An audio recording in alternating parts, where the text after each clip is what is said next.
Hi there, thanks for joining me. Welcome to a bit of my day.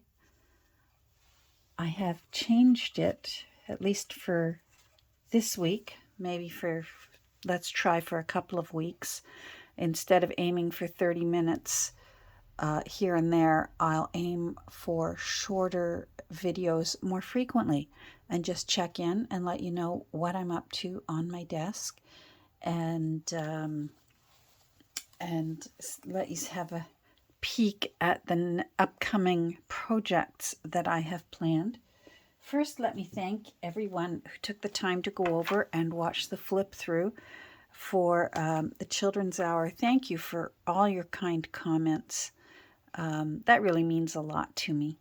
And as well, I neglected to show all the extra papers that would be going along with her to the new owner, as well as the original dust jacket. I think I showed that, but I didn't show the extra papers. So, and as of this morning at least, she is available in my Etsy shop if you did want to go over and take a look and see if maybe she's the journal for you. I got some happy mail this week. Thank you, Lois. Look who is back in my room. Peg My Heart. It's a similar version. When I looked it up online, there were so many different versions of the cover. The cover that I had, the first edition, the title was in dark green, and now this version, which was 1 year later, so the version I did originally was from 1913, and this is from 1914. But look how beautiful that original photo was. We only had a little taste of it in the first one that I did, so I'm really looking forward someday to have another go at Peg My Heart. Maybe because of the shamrocks, I'll aim for in March to make another shabby chic. She's got a little bit of looks like some pink red staining, but that's nothing that a little bit of shabby chic, maybe some lace along the corner here cascading down, would look really pretty. And her spine is really nice. You can still see the shamrock and the title, and I even love this. There's obviously some damage on the back, and for me, I love that. This one's in such nice condition. Again, thank you so much for sending this to me. I think I might take the time to read through it. This one's 1914. I might take the time to actually read it. Hopefully, maybe before St. Patrick's Day. I'll have to remember to. This will go on my green shelf, and hopefully that will remind me. I'll spot it there if I'm craving something green for the month of St. Patty's Day, and we'll do a different version of Peg in My Heart. So that was such a treat to receive. Now the next one, I think this is where I'm going to start focusing on doing a few small journals that are less costly for shipping and less costly for maybe an owner who would like a smaller journal that's just easier to carry about and fill, and certainly easier for both of us for shipping. So I have a few I want to do. I love this journal. I love the marbled paper on it, the leather spine with the banding on it. It's a French book, and it's Brentano's, New York. Wow. It's from 1916.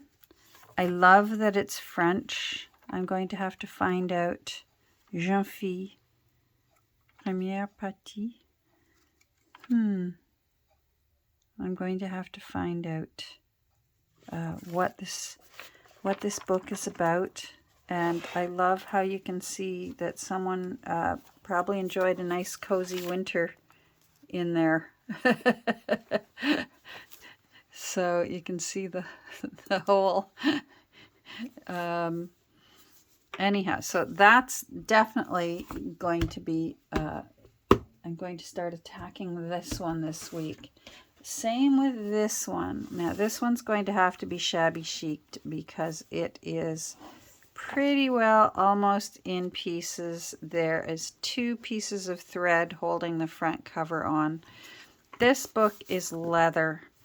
It looks like it may even have been left on the stove at some point. I know that I bought it because I loved the title. It says Brown's second book. I'm not sure if you can see that. And my maiden name is Brown. Unfortunately, I don't know whether that's going to be able to be saved or not. We'll see.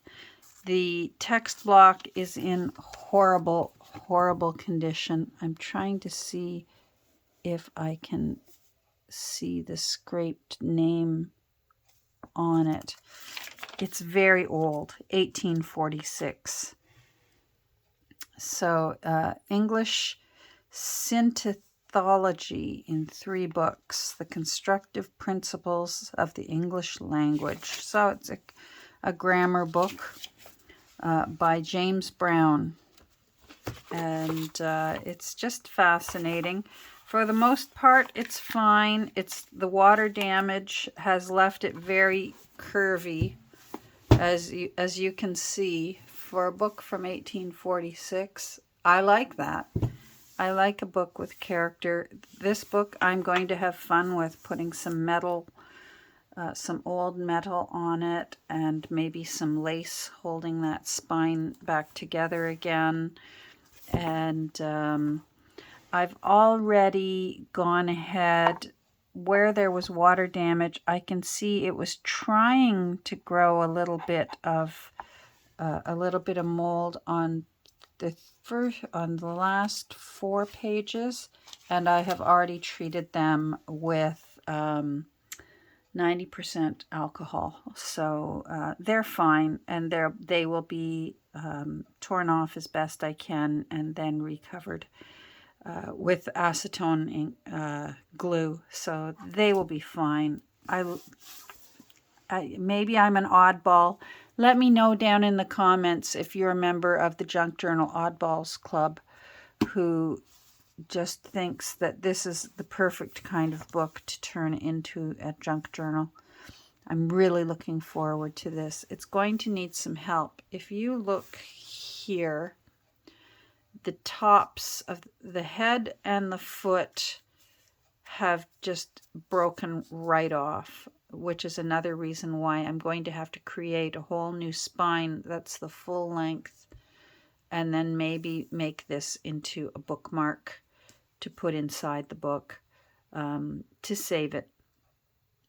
Because a book from 1846, is that what 1846, it would be a shame to not be able to save that spine, and no reason not to. Now I want to also do a little bit of work with these 2. The sweet lady from the Kirby book sale who brought them in for me, that they were hers. Unfortunately, there was no contents for The Tale of Peter Rabbit, just this raggedy old cover that somebody else had tried to save him. And you can see where Judith Spragg, 1929. However, if you look inside here, this cover was, no, this isn't the one. Squirrel Nutkin, I'll show you. And I have a feeling it's the same thing. In Squirrel Nutkin, again, 1929. So I think some family members, because that's the same writing. if you look in Squirrel Nutkin, some of the pages that were still there, 1903. So I have a feeling this is the same. Again, she didn't have the text block left. This was all she had left of Squirrel Nutkin. But I have a copy of Squirrel Nutkin. And I think what I'm going to do is split up some of these pages so that I can make this one into a journal, because it obviously is old as well. Not as old as 1903. Let's see what year this one was. Doesn't say. I'm going to have to look up what edition this was. And I might split up the pages between them and just do my best. Obviously, Sheridan College. Sheridan College is the college here in Ontario. It's in Oakville, Ontario. Is very, very famous for its art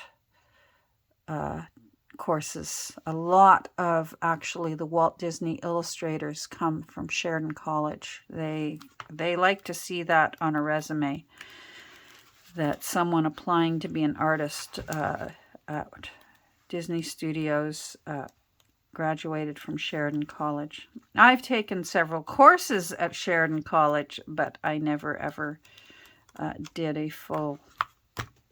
I was busy being a mommy and homeschooling them at the same time and working in addition to that. So, but I was lucky enough to be able to, this goes all the way back to 77. I'll have to find a way to save that.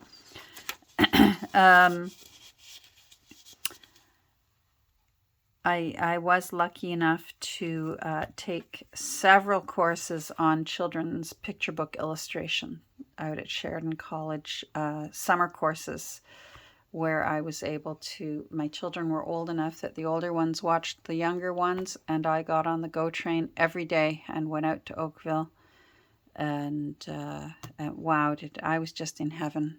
I was in art heaven. I was in with a bunch of young kids, and we all had our paints and pastels and watercolor pencils. They were really into the watercolor pencils. And so I got myself some. That was the first time I had been introduced to watercolor pencils, and I certainly did enjoy them. But I think once you find your favorite, and my favorite I still came back to the first class I ever took with Katie McDonald Denton, who is also a children's picture book illustrator, and she works out of her old Winsor & Newton student traveler's box. And to this day, that's the one that she does all of her books. And she has won awards and illustrated oodles of children's picture books using that little box. I held the box that she painted with. If I could have, I slipped it into my pocket. No, I couldn't live with myself. Peter Rabbit, on the other hand, I'm just going to have to come up with a way to give a tip of the hat to this beautiful old cover. And I do have many, many pictures in here of Peter Rabbit. So unfortunately, I'm going to have to make some decisions because there's pictures on either side. Because as you can see, I've already gotten into it. And just find a way to make it, to give a nod of the head to Mr. Peter, and make it mostly a writing journal, a pretty little writing journal. And we can certainly do that. So which of all these I'm going to get started on first, I'm not sure yet. I have a feeling what I'll do first is start taking these ones apart and deciding on how I want to go about making them into journals. And from 1846, I really don't think it would be respectful of me to cover up this end paper. If I have to, what I will do is take this side of the end paper and move it over so that I can still put in a hidden hollow back spine. Let's see what the back looks like. Yeah, it's good too. Okay, so I would be able to do that. And otherwise, perhaps put one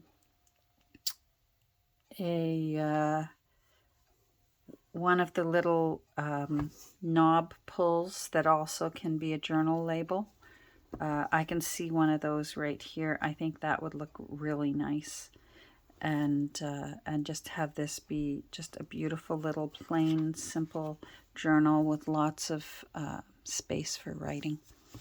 And then this one, I really, really envision lace covering this side and some metal work on this side. And I may see if I can put once the cover, I'm going to take apart the cover into 3 pieces and maybe put that into my book press and see if I can get some of that curve out, a bit of it out at least. But I'm very curious, you know, hands up if you're a member of the Quirky Junk Journalers Club who that wavy cover just makes you smile and you wouldn't mind one little bit, because I certainly wouldn't. All right, so that's what I'm going to be working on this week. I'll try and check in again for just a short visit and let you know where I am and what I'm up to and what I've done. And we'll see the race to the finish, which ones get done next. And yeah, so I hope you have a great rest of your day, and certainly a good start to your week. Take care. Say hi down below and I'll say hi back. And we'll talk soon. Bye.